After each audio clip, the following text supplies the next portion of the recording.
इस संसार में जितने भी जीवधारी हैं, जिनको भी जीवन मिलता है, सबको अपने माता पिता से ही जीवन मिलता है।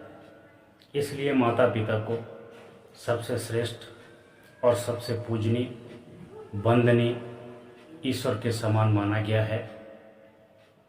माता पिता बच्चे को जन्म देने के बाद में बच्चे की पूरी परवरिश, बच्चे को शिक्षा, बच्चे को संस्कार, बच्चे को जीवन जीने की कला सिखाते हैं। और हर एक माता पिता का दायित्व होता है, नैतिक दायित्व होता है कि वह अपने बच्चों को संसार में संभल संभल कर चलना, संभल संभल कर बोलना, संभल संभल कर रहना सिखा दे। वही बच्चा आगे चलकर संपूर्ण शिक्षाएं प्राप्त करता है, आचरण को प्राप्त करता है। उसी सीखी हुई शिक्षा और आचरण से अपने फील्ड में, अपने क्षेत्र में विकास करता है, अपना रोजगार करता है, अपने द्वारा अर्जित की हुई शिक्षाओं को विकसित करता है। उसी से उसको रोजगार मिलता है, उसी से वह जीवन में आगे बढ़ता है और अपनी उन्नति करता है। बच्चों को केवल जन्म देने से ही कोई माता पिता पूजनीय नहीं बन जाता है, महान नहीं बन जाता है। बच्चे पैदा करना पशु पक्षी, कीड़े मकोड़ों का भी काम है। यदि उचित शिक्षा नहीं दे पाए, उचित संस्कार नहीं दे पाए, जीवन में कैसे जीना है, कैसे चलना है, कैसे उठना है, कैसे बैठना है, कैसे संभल संभल कर आचरण करना है, यदि ये संस्कार न दे पाए तो वो बच्चा इंसान का बच्चा नहीं, पशु प्रकृति का बच्चा हो जाएगा। इंसान के बच्चे को महान बनाने के लिए माता पिता की कुछ विशेष जिम्मेदारी, विशेष कर्तव्य बच्चे के प्रति होते हैं। वही बच्चा आगे चलकर महान बन पाता है। पहले जिम्मेदारी माता पिता की होती है कि बच्चे की परवरिश ठीक प्रकार से होनी चाहिए, उसका भोजन संतुलित आहार होना चाहिए, उसकी शिक्षाएं ठीक होनी चाहिए, उसकी परवरिश भी ठीक होनी चाहिए, उसके स्वास्थ्य संबंधी सारी देखरेख होनी चाहिए, उसको पोषणित खाना मिलना चाहिए। तभी बच्चा शारीरिक और मानसिक रूप से विकसित हो पाएगा। माता पिता के लिए दूसरा नैतिक नियम है कि बच्चे के लिए घर में सकारात्मक सोच होनी चाहिए। माता पिता में किसी प्रकार का वाद विवाद है, किसी प्रकार का झगड़ा है, किसी प्रकार की डांट फटकार है, तो कृपया उसे एकांत में सुलझा लें। बच्चों को कदापि नहीं पता चलना चाहिए कि हमारे माता पिता का झगड़ा है, उनकी आपस में अनबन है, उनका मन एक दूसरे में नहीं लगता है, उनका मन विचलित है, परेशान है, कुंठित है। तो कृपया करके बच्चों को ऐसी गलतियों से दूर ही रखें। बच्चे की भावना से खिलवाड़ नहीं करनी चाहिए। कभी कभी यहाँ तक देखा गया है कि ज़रूरी नहीं जो आयु में बड़ा हो, जो रिश्ते में बड़ा हो, जो पद में बड़ा हो, वो ठीक ही बोलता हो। कभी कभी छोटी उम्र वाले भी कमाल कर देते हैं, अच्छा बोलते हैं, अच्छा सोचते हैं, अच्छी विचारधारा रखते हैं। इसलिए माता पिता का ये भी दायित्व बनता है कि अगर बच्चा है, छोटा है, आप बच्चा माता पिता के लिए सदैव छोटा रहता है। बच्चा किशोरावस्था में, जवानी में प्रवेश करता है। अगर वो अपनी कोई भावना, अपनी बात को रखता है तो उसकी भावनाओं से खिलवाड़ मत करिए। उसकी भावनाओं को समझिए, उसकी कदर करिए। अगर उसकी बातें संस्कार योग्य हैं, ज्ञानवर्धक हैं, तो उनको अमल में लाइए। अगर नहीं ठीक हैं तो बच्चे को समझा बुझा दीजिए।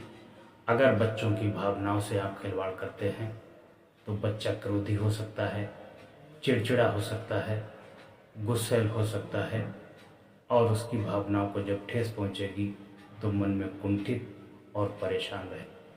चौथी बात है, बच्चे को महान बनने के लिए, बड़ा आदमी बनने के लिए, विकसित बनने के लिए, अपना उत्थान करने के लिए, अपने समाज का उत्थान करने के लिए, अपने गांव का उत्थान करने के लिए, अपने देश और बकुल का उत्थान करने के लिए उसको अच्छी अच्छी शिक्षाएं, तकनीकी शिक्षाएं, आध्यात्मिक शिक्षाएं भी दीजिए और शिक्षाओं के साथ साथ उसको बेहतर संस्कार भी दीजिए, क्योंकि संस्कार के बिना शिक्षा कुछ नहीं कर सकती है। संस्कार उसकी शिक्षा को विभूषित करते हैं और उसके अंदर जब संस्कार होते हैं तभी वो आपका मान सम्मान कर पाता है, हर एक व्यक्ति की मान मर्यादा करेगा, हर धर्म का पालन करेगा और इस संसार को अपना समझेगा। ये संस्कार ही हैं जो व्यक्ति के व्यक्तित्व को महान बनाते हैं। ऐसा कोई स्कूल नहीं है, विद्यालय नहीं है, यूनिवर्सिटी नहीं है जहाँ संस्कार पढ़ाए जाते हों। संस्कार माता पिता से, गुरुजनों से और सद्गुरु से ही मिलते हैं, भक्ति भजन से मिलते हैं, भक्ति भाव से मिलते हैं। संस्कारों का जीवन में बहुत बड़ा महत्व है। ये बात है कि आज के समय में बच्चे मोबाइल से देख देख कर बिगड़ रहे हैं, उनके चाल चलन, चाल ढाल भी बिगड़ रहे हैं, समय और चरित्र भी बिगड़ रहा है। सबसे अधिक मोबाइल और हीरो हीरोइन ने बिगाड़ रखा है। कृपया बच्चे को मोबाइल कुछ समय के लिए, एक लिमिटेड समय के लिए चलाने के लिए दीजिए और शाम के समय से ही सोने से पहले पहले उनके मोबाइल अपने कब्जे में लेकर कहीं सुरक्षित स्थान पर बंद कर दीजिए, ताकि वो पूरी रात मोबाइल से गाने और फिल्में ना देख सकें। पूरी रात मोबाइल और फिल्मी गाने न जाने क्या क्या देखते हैं, रात भर सो भी नहीं पाते हैं, पूरा दिन सोते हैं। जो बच्चा पूरी रात मोबाइल देखेगा, टीवी देखेगा और पूरा दिन सोएगा, वो जीवन में क्या कर पाएगा। इसलिए बच्चों को मोबाइल से दूर रखें। छठी बात है कि बच्चा किशोरावस्था से जवानी अवस्था में प्रवेश हो जाए तो माता पिता को बहुत विशेष ध्यान देने की आवश्यकता है। यदि बेटी की आयु 18 वर्ष से ऊपर हो गई तो उसकी शादी विवाह के संबंध में माँ बाप को तुरंत सोचना चाहिए, विचार करना चाहिए। 18 साल से लेकर 22-23 की अवस्था तक उसका विवाह अवश्य कर देना चाहिए, क्योंकि शारीरिक संरचना के अनुसार शारीरिक हार्मोन्स डिसबैलेंस होते रहते हैं और उनका बदलाव शरीर पर प्रभावी होता है। हर एक चीज़ का एक समय वक्त होता है, इसलिए 18 से 22 साल तक लड़की की और 21 साल से 25 साल तक बेटे का विवाह अवश्य कर दें। किसी का कोई टारगेट है, कोई पीसीएस करना चाहता है, कोई पीसीएसजे करना चाहता है, कोई आईएएस बनना चाहता है, उसकी बात अलग है। वो बच्चा पूर्णतः मैच्योर होता है, वो जब चाहेगा तब शादी कर लेगा। लेकिन जो सामान्य बच्चे हैं जिनका कोई लक्ष्य नहीं है, उनकी शादी 18 से 22-24 साल के बीच अवश्य हो जानी चाहिए। जो माता पिता इस बात पर ध्यान नहीं देते हैं वही आगे चलकर धोखा खाते हैं, उन्हीं की बेइज्जती होती है, वही समाज में लज्जित होते हैं और उन्हीं को समाज थूकता है। बहुत से घरों में देखा गया है कि माँ बाप बंद कमरे में सोते हैं और उनके बेटा और बेटी घर के जो बाहर कमरे बने हैं उनमें लेटते हैं, मोबाइल चलाते हैं, फिल्में देखते हैं, गाने सुनते हैं, न जाने क्या क्या करते हैं। और लापरवाह माँ बाप अंदर कमरे में बैठकर लेटकर खर्राटा मार के सोते हैं। उन्हें न उनके चरित्र की फिक्र है, न उनकी शिक्षा की फिक्र है, न योग्यता की फिक्र है। उन्हें किसी प्रकार की कोई फिक्र नहीं है। ऐसे माँ बाप महान नहीं होते हैं, ऐसे माँ बाप निकम्मे भी कहे जाते हैं, जिनकी वजह से समाज में उनको कभी भी फ्यूचर में लज्जा हो सकती है, शर्मिंदगी हो सकती है। जब बच्चा जवान हो जाए, बेटा हो या बेटी हो, उस पर विशेष ध्यान देने की आवश्यकता है कि कहीं उसका मन बिगड़ तो नहीं रहा है।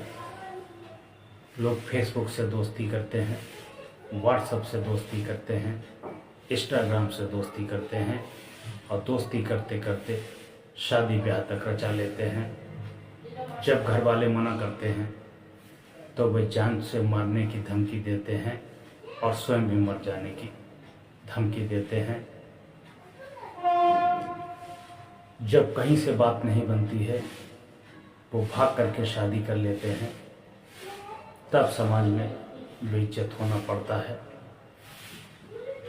इसलिए बच्चों से भी कहूँगा कि संस्कार यदि होंगे तो माँ बाप की बात का पालन करेंगे, माँ बाप के कहने से ही शादी ब्याह करेंगे। क्योंकि माँ बाप जानता है कि जो तुम अपने लिए वर चुन रही हो वह तुम्हारी जिम्मेदारी उठाने लायक है अथवा नहीं, या तुम जो पत्नी चुन रहे हो वह तुम्हारी जिम्मेदारी उठाने योग्य है अथवा नहीं, वह तुम्हारे जाति वर्ग समुदाय का है अथवा नहीं, उसके माँ बाप, उसके भाई बहन आदि सभी का चरित्र कैसा है, स्वभाव कैसा है, इन सब बातों को देख करके शादी विवाह फिक्स किया जाता है। उस विवाह में जितने लोग बाराती बनकर आते हैं सब तुम्हारे अपने होते हैं, घर परिवार के होते हैं, कुल कुटुंब के होते हैं, रिश्तेदार होते हैं, मित्रगण होते हैं। वह सब तुम्हारे विवाह में साक्षी होते हैं और सभी लोग तुमको आशीर्वाद देते हैं। तुम्हारा विवाह संपन्न होता है और फलीभूत होता है।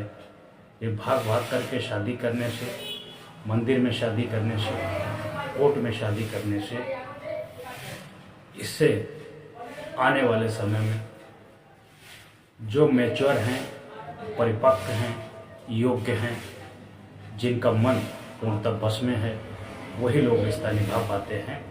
वरना 80% लोग साल 2 साल के बाद एक दूसरे से ऊब जाते हैं और मारकाट शुरू हो जाती है। इसलिए अपने बच्चों को अच्छे संस्कार दीजिए, अच्छे विचार दीजिए, अच्छी शिक्षाएं दीजिए, पुण्य और परोपकार धर्म की शिक्षा दीजिए, ताकि बच्चे भविष्य में गलती न कर सकें और बिगड़ ना सकें। जो संस्कार विहीन बच्चे होते हैं, संस्कार